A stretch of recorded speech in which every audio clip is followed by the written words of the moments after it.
నారాయణ ఆది నారాయణ. ఓం నారాయణ ఆది నారాయణ ఛానల్ను ఆదరిస్తున్న గురు బంధువులకు స్వాగతం, సుస్వాగతం.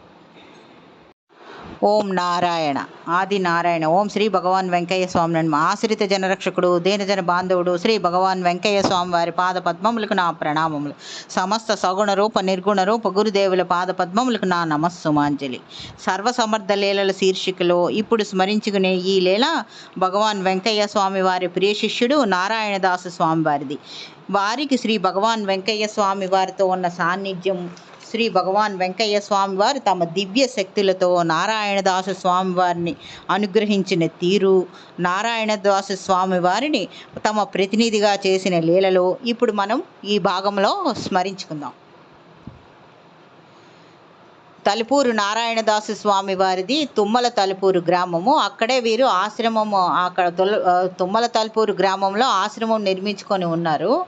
వీరు శ్రీ భగవాన్ వెంకయ్య స్వామి వారికి ప్రియ శిష్యుడు. అంతేకాదు, వీరు పుట్టి జన్మస్థలం శ్రీ భగవాన్ వెంకయ్య స్వామి వారి జన్మస్థలం ఒకటే, అదే నాగుల వెలటూరు.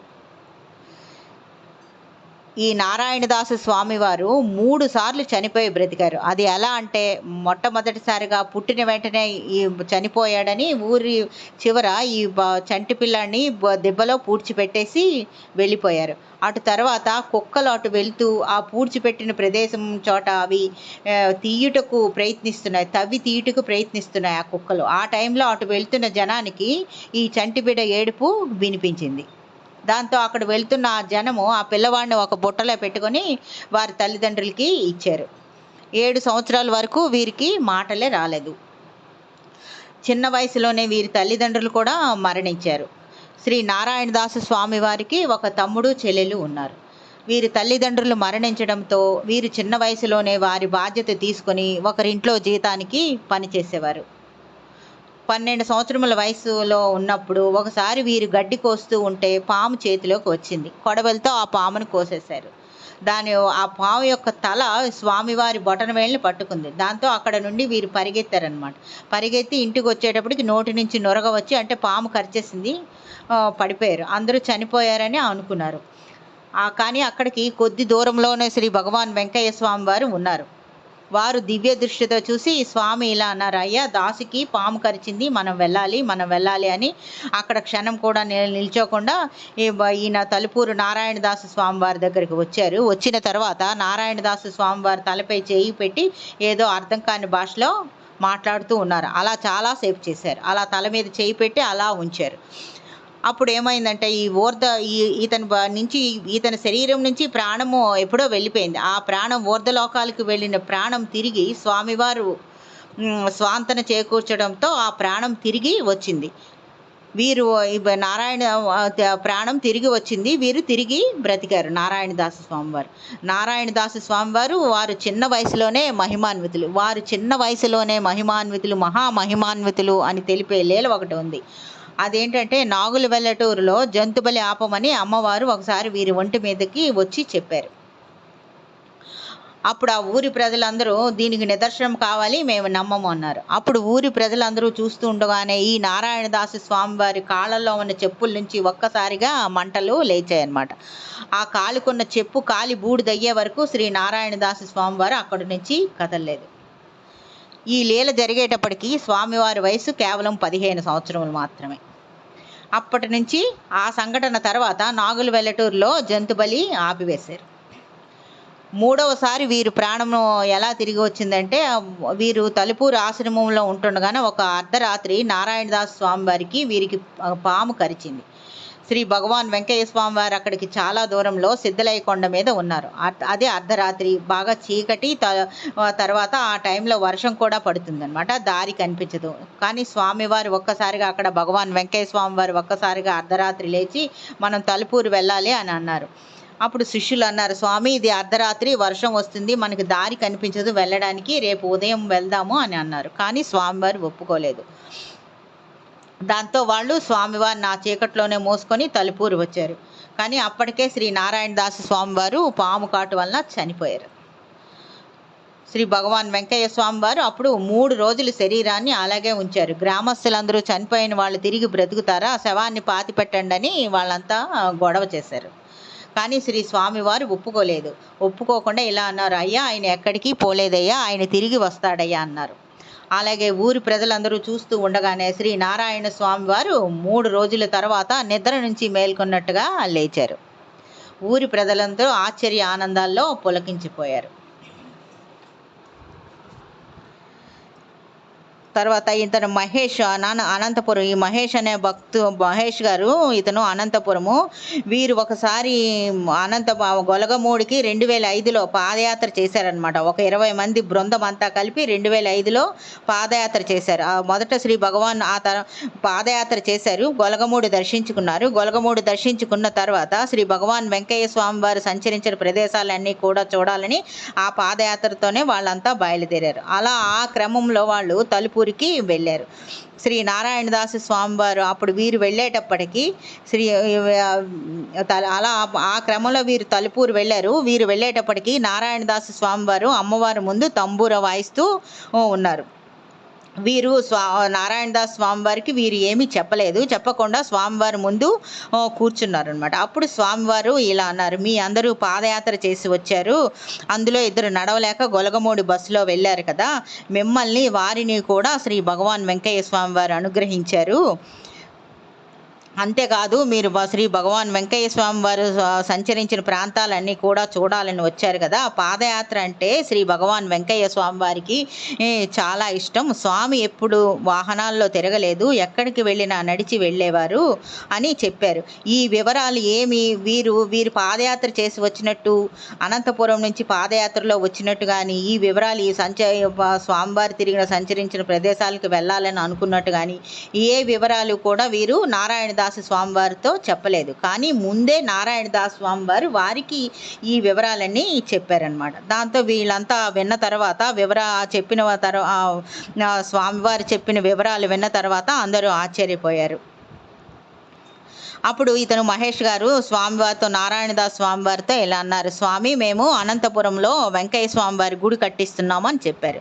అప్పుడు నారాయణదాస్ స్వామివారు ఇలా అన్నారు, బాగుందిలే అయ్యా, అక్కడ బాబా ఇది వరకే ఉన్నారు కదా అని అన్నారు. బాగుంటుంది, ఆ గుడి బాగుంటుంది అని చెప్పారు. తర్వాత మీరు కట్టే గుడి ముందు అమ్మవారి గుడి ఉంది కదా అన్నారు. అంటే మహేష్ గారు అవును అన్నారు. అక్కడికి ఎదురుగా కొండ ఉంది కదా అన్నారు. ఈ మహేష్ గారికి గుర్తులేదు. లేదు స్వామి అని అన్నారు. లేదయ్యా అక్కడ ఉంది, కొండ ఉంది, అదిగో కనిపిస్తుంది, అది పెద్ద కొండ అక్కడ ఉంది కదా అని అన్నారు నారాయణదాస్ స్వామి వారు. అప్పుడు వీరికి గుర్తొచ్చిందనమాట. శ్రీ భగవాన్ వెంకయ్య స్వామి వారి గుడికి దాదాపు ఒక 5-6 కిలోమీటర్ల దూరంలో దేవరకొండ అనే ప్రదేశం ఉంది. ఆ కొండపైన శ్రీ వెంకటేశ్వర స్వామి వారు కొలువై ఉన్నారు. అప్పుడు వీరికి ఆ విషయం గుర్తుకొచ్చి అప్పుడు స్వామి నిజమే అని అన్నారు. ఇందులో విశేషం ఏమిటంటే తలుపూరు నారాయణదాసు స్వామివారు అక్కడ ఆ తలుపూరు నుంచి ఆయన ఎప్పుడు అనంతపురం వెళ్ళలేదు, చూడకుండా ఇక్కడ తలుపూరులో ఉండే అనంతపురంలో ఉన్న విశేషాలన్నీ వీరికి కళ్ళకు కట్టినట్టుగా చెప్పారనమాట.